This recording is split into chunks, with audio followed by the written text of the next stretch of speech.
Good morning, everyone. John Wilson here. It's, what is it, Friday today? Yeah, Friday the 18th of November. Listen, I just wanted to do this upload because the currently what's happening here in Australia, down in Melbourne, we've got an international gathering of the what they call the International Trade Union Congress, headed up by Sharan Burrow, the ex-president of the ACTU here in Australia, who is now over in Brussels as a banker's bitch, selling out working class people all over the world. But she's over here for a congress down in Melbourne for about 5 days, 6 days. I'm on their website now, just having a look at the purpose and what they aim to achieve, etc., etc. And I'll just give you my thoughts on some of the standout stuff. You're able to go to their International Congress site and sort of get documents if you want. You can do your own research. But look, a couple of things. The first thing that stands out is the terminology new social contract. Now, right throughout the whole document, this is their statement. They mention the words new social contract. Now, this is it. They're negotiating. Sharan Burrows and these clowns, these globalist clowns, right in front of our faces, they are allegedly negotiating a whole new social contract. This is to lock the Australian trade unions in, and other unions in around the world, British trade unions, etc. This is to lock them into the New World Order. This is to lock them into the Klaus Schwab Great Reset. Okay, so but it's woven right throughout the document. There's other things in the document that they hammer very hard.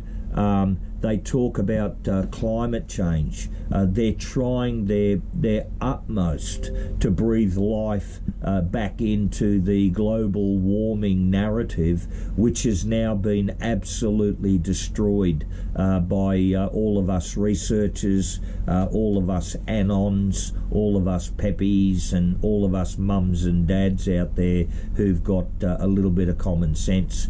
But a large section of the document's taken up with climate change or global warming, and how the whole world's got to be changed and reshaped to take into account of that. Okay, so that's another standout for me.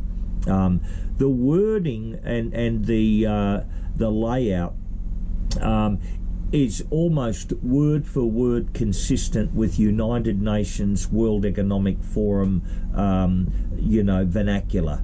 Okay, the wording and the layout is really similar to their script writers over there, their document writers. If you've been through a few of their documents, the UN documents and the WEF documents, you'll see big commonalities. Look, a couple of other things on their speakers list. I think it's Karen Batt, Deputy Vice President of the ACTU, was one of the speakers. The only other Australian is Paddy Crumlin, the National Secretary of the Maritime Union of Australia. All the other speakers over the 5 days are people from delegates from overseas. A couple of other things. Note there's no Russian speaker. I mean, you would have thought, with all of the Ukraine stuff and all of the slagging that's going on against Vladimir Putin and the Russian people, you would have thought they would have had a Russian delegate there and a Russian speaker.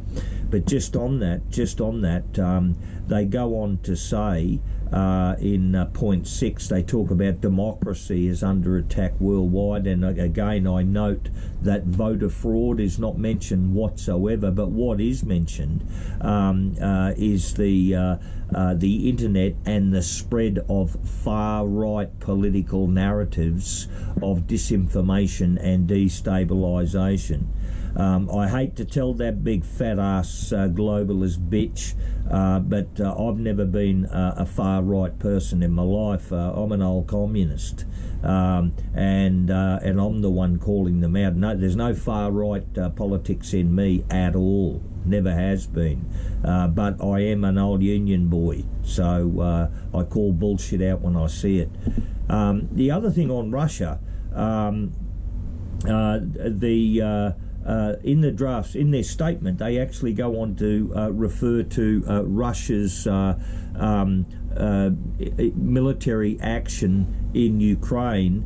They refer it as Russia's brutal invasion of Ukraine. Again, right alongside of the bankers, okay, the Rothschilds, David Rothschild on Twitter, etc., right alongside of the bankers, families, World Economic Forum, United Nations, and all of the the real New World Order freaks. Here's the Australian Trade Union, ex-ACTU Sharan Burrows, but leading the International Trade Union, referring to Russia's brutal invasion of Ukraine. No mention of bioweapon engineering labs, no mention of massive fraud and money laundering back to the Democrats and probably back to Australian and other countries that have donated. So no mention of any of that. Very, very heavily edited narrative position that they're putting forward.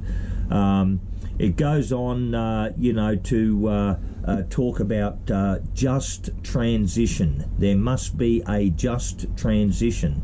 They never explained what are we coming from and what are we supposed to be going to. Right? They're just saying that there's a transition. I'm quoting their mantra here, just transition. There must be a just transition to achieve a zero carbon future. Zero carbon, okay? So the trade union members are going to go back to the Stone Ages, right, with no heating, no electricity, you know what I mean? This is outrageous shit. There's got to be that'll be a big that will be a transition going back to the Stone Ages, but it's got to be just. Everyone's got to suffer, right, equally. You know what I mean? This is outrageous stuff, mate. All World Economic Forum crap, word for word. They go on again. The United Nations has endorsed the need for a new social contract. Now, Sharan Burrows and these clowns from the International Confederation of Trade Unions, we already know. I mean, I've got footage, I've got photographs, I've got reports. I mean, this fat-ass bitch, this fat-ass Fabian bitch has been chowing down cheek by jowl with all of the International Monetary Fund, the United Nations, World Economic Forum, Lynn DeForester Rothschild, the Vatican. I mean, she's been right there with all of them. She is part of their planning on all of this.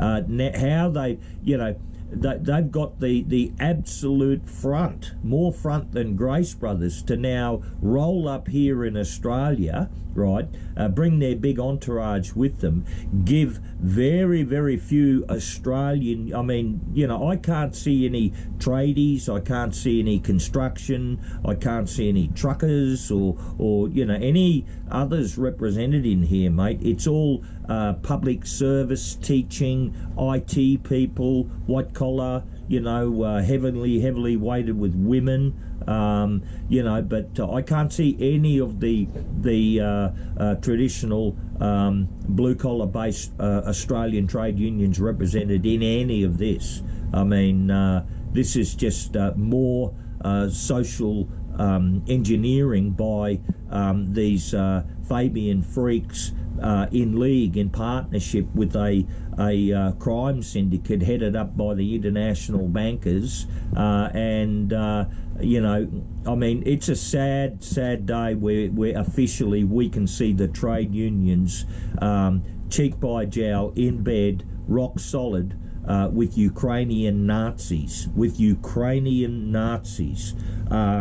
you know, who have done unspeakable crimes to and against ordinary Ukrainian people, and we've got the trade union movement cheek by jowl, and an Australian one at that. You know, ex-Teachers Federation, New South Wales. I mean, this is where this fat-ass Fabian has come from, and you know, cheek by jowl with these monsters. I can tell you now, mate, sad day. You'd expect it of a corrupt globalist government, but not out of the working class, mate. And the ordinary trade union member out there, they want to start wise and right up to what these sold out bloody bankers bitches are doing with your future and your kids' future. All right, thanks guys. It's about 11 minutes. That's all. Thank you.